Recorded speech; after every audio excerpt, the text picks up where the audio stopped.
This is the Big O Show. This is the Big O Show. All right, there he is, Ira Winderman. Good morning, sir. How are you doing? I am doing good. Just trying to figure as August turns to September if we might have a better read going into camp with the Heat. But hey, that's why we have these Acura Pembroke Pines reports every Monday and Friday, because you know something is brewing, even if they won't tell you what's brewing. Yeah, and here's the thing. Okay, so Durant's dead, obviously. They never were interested in Kyrie Irving. Durant's dead for now. When someone is as mercurial, tough word for me, we'll be back to this. The Acura Pembroke Pines reports in November and January and March will still be mentioning Kevin Durant because the guy's never truly comfortable. So you know what, Big O? When the Nets start off at 1-4, then we'll talk about it. But I understand. No, exactly. Right. But here's the thing. They may have already, for lack of a better term, blown their load already at that point, and they are out and they won't be able to make that move. So that's why I'm following up with this. Sure. The Donovan Mitchell thing, while, the Knicks they can offer 4 billion picks and all of that. What is going on with that one? Because that one's kind of died out, but they do want to move Donovan Mitchell. So what is Danny Ainge waiting for in this scenario? I'm just wondering. Danny Ainge is being gluttonous, and he's seeing that the Knicks might have as many as 7 first-round picks available. So it's not what my player's worth, it's what do you have?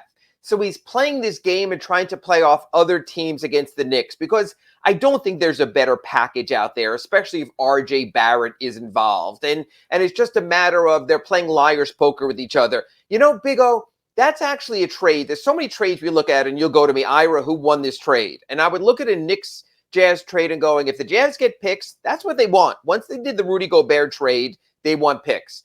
The Knicks want relevance. And the only way they're going to get relevance, because they've screwed up everything else, is a guy whose father works in the PR department of the New York Mets, says he wants to be in New York and be in that market. It's a perfect fit. Here's the problem for the Knicks. And I'll ask you this. You take the Knicks' current roster. You mix in Donovan Mitchell with Jalen Brunson and Julius Randle. Are they a contender? Are they at that final spot they need to be? That's the question with the Knicks is, or will they need more?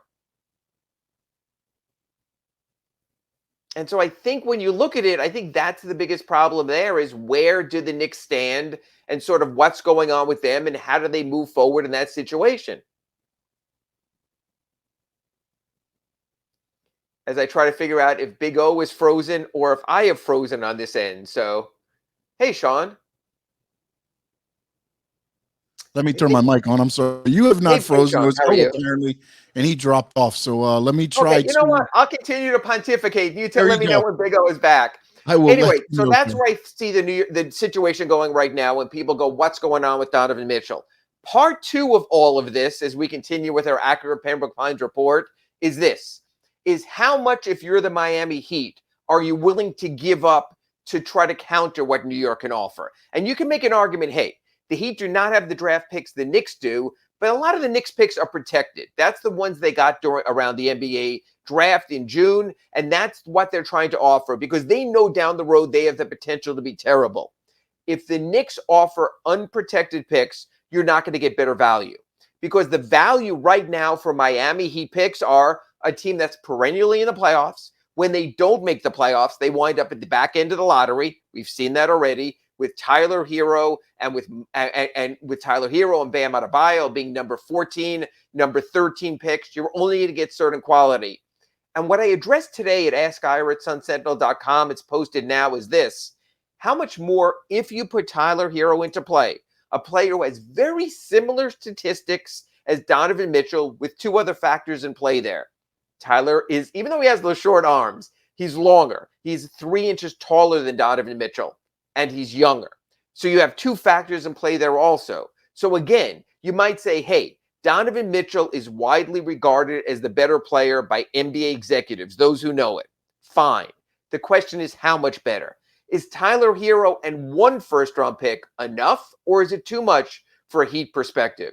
Is Tyler Hero a pick and a prospect, say a Max Strus or a Omer Yurtsevin too much? Or again, is that the price you pay of getting the better player? The thing is, I know everyone wants change. They were looking at the Celtics and you're saying, I know Danilo Gallinari is injured now, but they got Malcolm Brogdon. You look at the Atlanta Hawks, they got DeJounte Murray. They've made their moves. You can say what you want about Philadelphia, but between the trades they made on draft night and getting PJ Tucker, they're certainly not worse and arguably better. And I like the Joe Ingles addition when he gets healthy, comes back from his injury with the Milwaukee Bucks. So there have been upgrades elsewhere. So I think what you have to do in that case is look at the Miami Heat and say, okay, we know there are upgrades elsewhere. We know teams have brought in outsiders. But when it comes to the Miami Heat, where are their upgrades? And I would argue their upgrades are internal. And I know it's not sexy. I know it's not a new uniform you can sell or something else. But when you go down this Heat roster, Tyler Hero made the jump to NBA Sixth Man of the Year. And after he did that, the first thing he said was he wants to come back as a starter. We've seen him working in the gym, and I know every NBA player works in the gym in the offseason. But if Tyler comes back, the Heat's motto always is 1% better. Get 1% better every day. But let's say Tyler Hero comes back and is a 5%, a 10% better player, which you should expect from a 22-year-old. That's a net gain.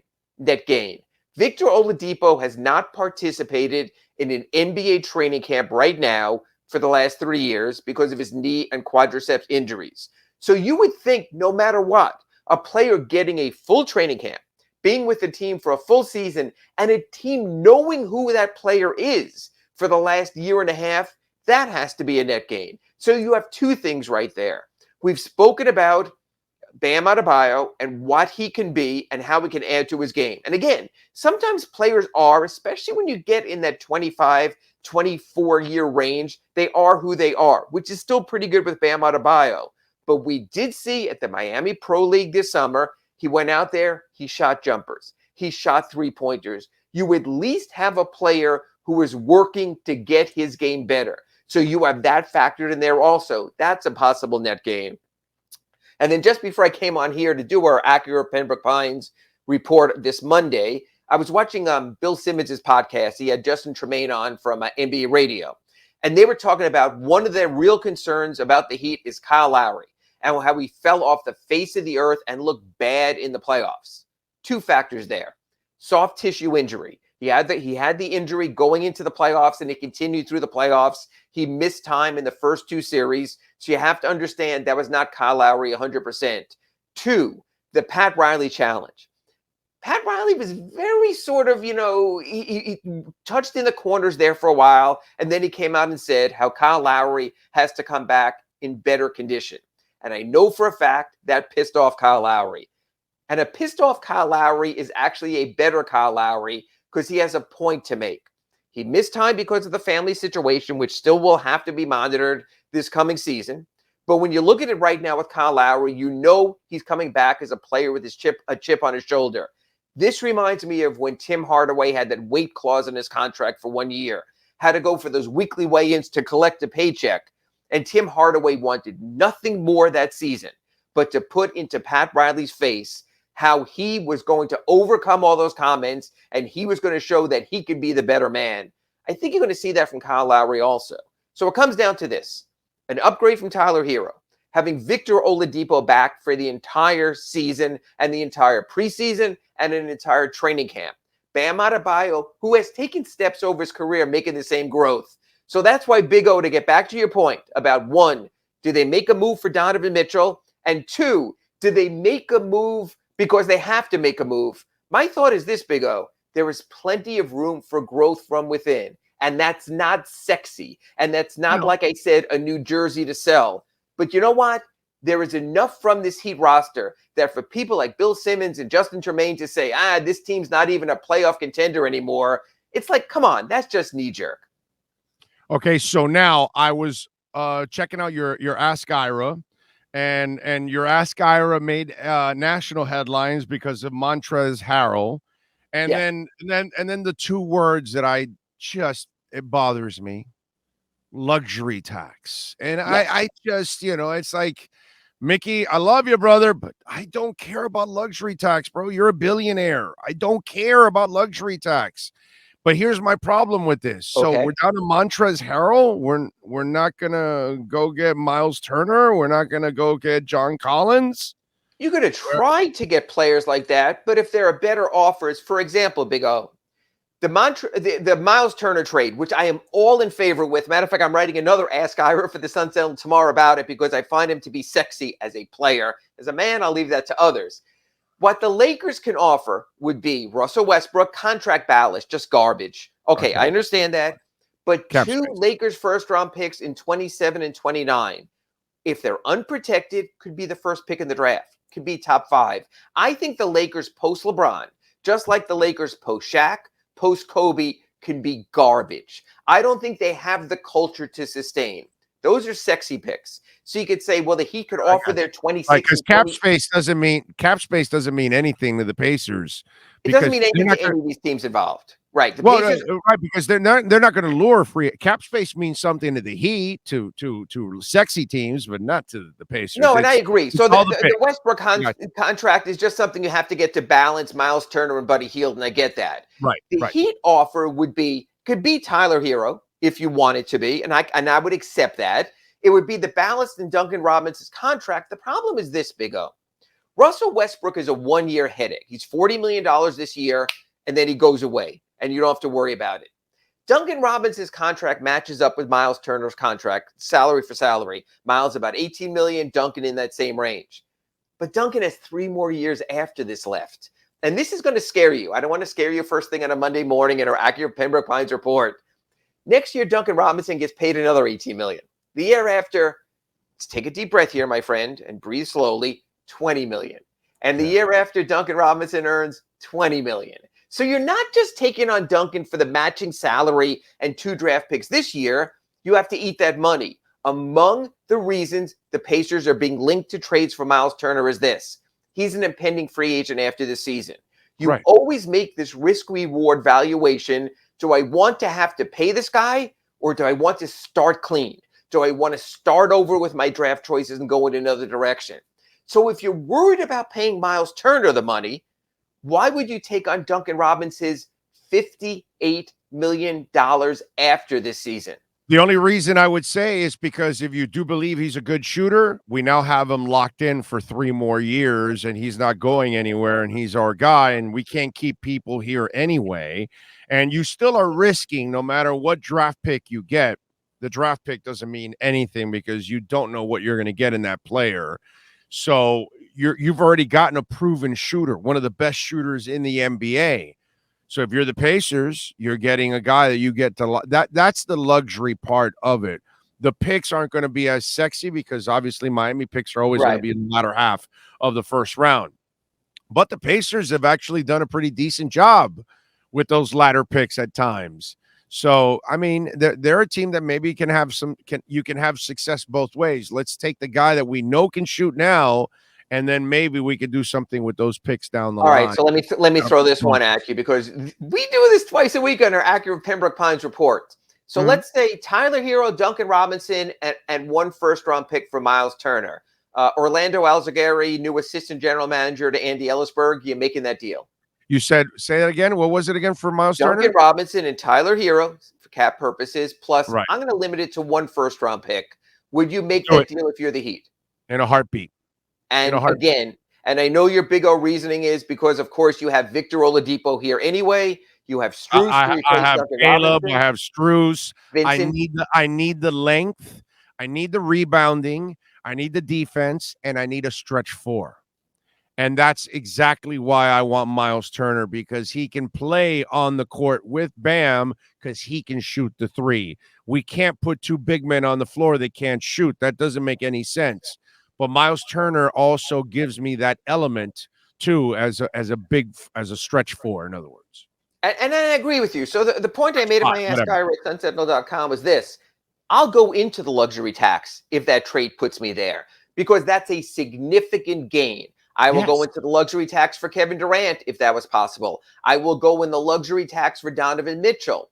But not for Montrezl Harrell. No, but my point being, that's why. That was the example I gave. My Right. example Yeah. was I like him as a player. Montrezl Yeah. Harrell will make up my team better. I have the roster spot as a 15th man. True. But just like when you and I are talking about trading these Heat draft choices or Tyler Hero, you know there is a chance for one big move left. And as much as I would love on August 29th or 30th to be done, you got to be patient. You got to, it's like you have a great guest who wants to come on to the Big O radio show, and he tells you, I can give you 5 minutes on an interview on Monday, but if you can wait till Thursday, I have a 20-minute hole in my schedule, I'll do that. And you got to be patient. Yes, you're just chomping at the bit because if I can get Dwayne Johnson, The Rock, on my show, this is going to put the numbers through the roof. But you want the best possible interview. Same thing with the Heat. And again, I know, Big O, we do these shows twice a week, and there's still plenty to talk about. But the Miami Heat don't give a rat's ass about your downloads. They love you, Big O. They love you. When you're coming on and talking more Miami Heat than anyone else in the market. They love that part of it. But they also understand they're going to use their timing for their move. Oh, you froze. Okay, there we go. So yeah. So all right, no, because you froze okay. A little bit there at the end. All right, so as long, I just hope that they're able to make that kind of move to add to this, because you're right, it's not sexy. Right.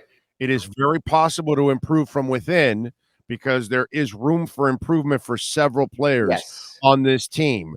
So you can be a better team this year, especially with Oladipo. If Oladipo really can, I mean, nobody's going to be more motivated than that dude to kind of prove that he's back. So hopefully that that's really why I mentioned him. That's why I mentioned Tyler. That's why I mentioned the Kyle Lowry revenge tour. That's why I mentioned Bam trying to expand his game. And Big O, players grow here. Really, when you think about it, yes, Duncan Robinson struggled with his shooting last season rather. But there have not been players here who've stagnated. They're not players who you look at me and you go, Ira, man, this guy is no better in year 3 than he was in year 1. No, because one, if that happens, the Heat will cut their ass and trade their butt and get them out of here because they expect that kind of growth. They expect it from Bam. They expect it from Tyler. And you know what, Big O? They won't tolerate if there's not growth, because lack of growth is from one thing: lack of effort, lack of time. And the Heat will be all over them with their 24-hour gym when it comes to that. I'm with you there. All right. So he's not going to be on this team, but you may be running into an old Heat player in Markieff Morris. So is it Nets? Is it Sixers?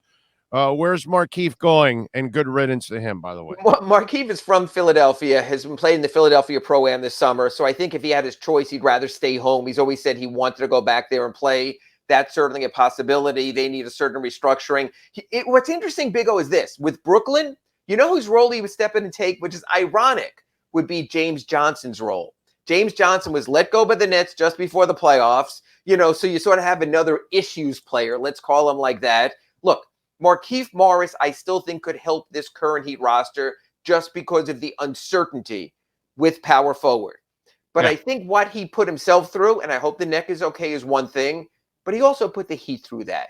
He also took himself out for those 59 games last season. He also made the one move that we tell our children and everyone, and took zero accountability. Yes, think before you act. Your actions matter. And whether you think that, it was Nikola Jokic's fault for that incident in Denver, whether you think it was Markieff's fault, Nikola Jokic came back, had an MVP season, Denver was fine. The Heat all season were chasing their tails for a backup power forward because of that one moment in time for Markieff Morris. So, that probably sealed his fate as much as any roster or luxury tax or Udonis or anything else there. Yeah, for me, it was always his own fault, and karma is what happened. He got what he deserved for taking a cheap shot, and the other guy then took another cheap shot. The Warriors, James Wiseman, he's got like 2 years, $21 million left on that deal, and they're paying a boatload of luxury tax. What happens to Wiseman? Because it looks like they're going to try to move him.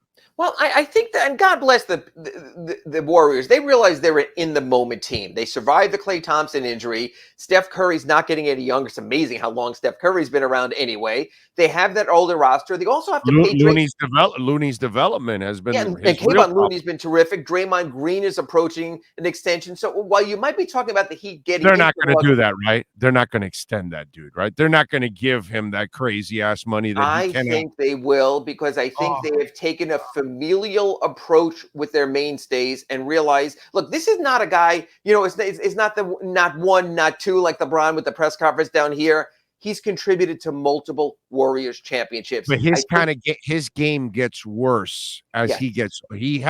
He does not have the kind of game that ages well, Ira. That's the problem. It's not like Dwayne Wade that he can then adjust and play the post a little bit more. But his game fits as long as Clay and Steph are there. So if you can work out a contract on their timeline, you go there. James Wiseman has always been one of those guys, even when they drafted him. What can they flip him for? That's an in-the-moment team. God bless him. When you're paying that luxury tax, you better be an in-the-moment team. Yeah. And so, I think James Wiseman for the next veteran of choice absolutely could happen. But, oh, my God. I mean, their luxury tax bill basically is the league's entire luxury tax. And you know what? They have the beautiful new Chase Center. You can have a better financial market than Silicon Valley right now. So they can afford it. That's the difference. Mickey Harrison might give you various variables for his TV contract. He can afford it too. He can afford it too. But he can afford it because of the money he has before this heat ever came along. The Warriors can because of their new arena and because of their market. They're in the moment money. The Heat, you're talking about touching some of their legacy money. It's all right, but they got plenty of money, bro. Those folks are more than comfortable. They'll be all right. Again, I no cry for you, Mickey Addison. You got plenty of money, baby. Plenty of cash. Anyways, follow Ira Winderman, and Mickey, give him some money. He needs some cash too. Follow him on Twitter at Ira Heatbeat. And, of course, catch him 3 times a week here doing his thing. He'll be back on Wednesday with our Red Recover Inside the Paint Show, and then back again on Thursday doing his thing with the Acura Pembroke Pines, Miami Heat, and NBA report. Ira, as always, thank you, my brother. Appreciate you. Hey, you let me have a soliloquy today in the middle. So hopefully it all went right there. Sometimes I can survive without Big O. Not a lot. I've tried the other stations. It didn't work out as well. No. The computer restarts, but it decided that it had to also update at the same time. It's just like, really, dude? You have to update right now while I'm on the air? It's just like, that was not. Or did I put a virus in there so I could have my moment in the sun? Catch you on Wednesday with Kurt Heelan, 9 a.m., redrecover.com, Inside the Paint. Thanks, Big O. The Markieff Morris virus. Thank you, Ira. Appreciate you. There you go. That's Ira Winderman and Acura Pembroke Pines. You want a great vehicle, get on down to 15601 Pines Boulevard, just off of I-75 in Pines. That is Acura, a Pembroke Pine.